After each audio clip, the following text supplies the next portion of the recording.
দেখ আমাদের পুলিশ পাশে চাইলো এলাকা গো ওই রেল লাইনে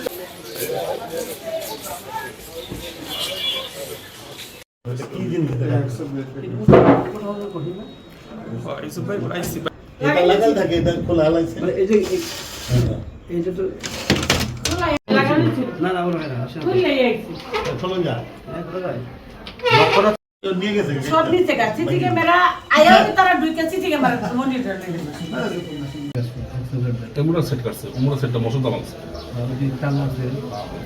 আর না থাকে না হ্যাঁ বুদ্ধি করি তো বাড়ি বাড়ি না তো তালা করে এটা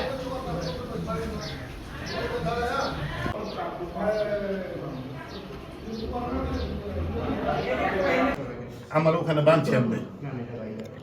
এখানে একটা বাঁধছি মাথার মধ্যে একটা কাপড় দিয়ে দিল আমার এখান থেকে যদি খালি একটু আওয়াজ করবি ট্রেন নিচে তারপর আবার নিচে যেখানে সন্না ছিল কলম দিয়ে দাও ওদের মুখ সব নাক এগুলো বান্ধার হ্যাঁ ওই এলাকাতে পাইছি সাইজগুলি মনে করো জিন্সের প্যান্ট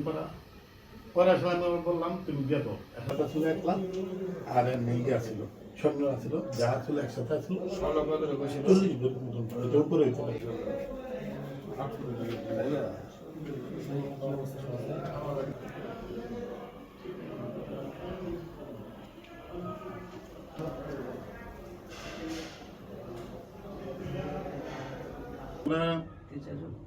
দুই ছেলে আর আমি যারা আসছিল তাদের সংখ্যাটা কি রকম আমি দেখে নিত আল্লাহ আমি ছেলে গেছে ভোর 4:10 আমার বাড়িতে অস্ত্র শস্ত্র সহ 5-6 জন মতো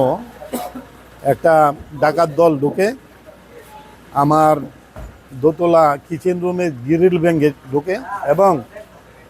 তারা 3 তলায় আমার বেডরুমে যায় আমাকে পিস্তল ধরে আমাকে হাত পা বেঁধে তারা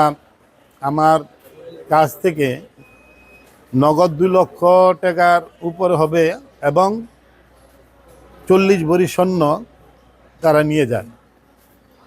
এই জন্য আমি এলাকাবাসী থেকে আমি বলতে চাই আমরা আসলে কেউ নিরাপদ না, আমরা নিরাপত্তা চাই এবং যারা এই ধরনের কাজের সহিত জড়িত তাদের দৃষ্টান্তমূলক শাস্তি দাবি করতেছি।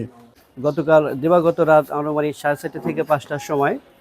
জৈনক হুমায়ুন কবিরের বাসায় ফুতলা থানাধীন নয়মাটি এলাকায় ওনার বাড়ি, এখানে একটা ডাকাতির ঘটনা ঘটেছে।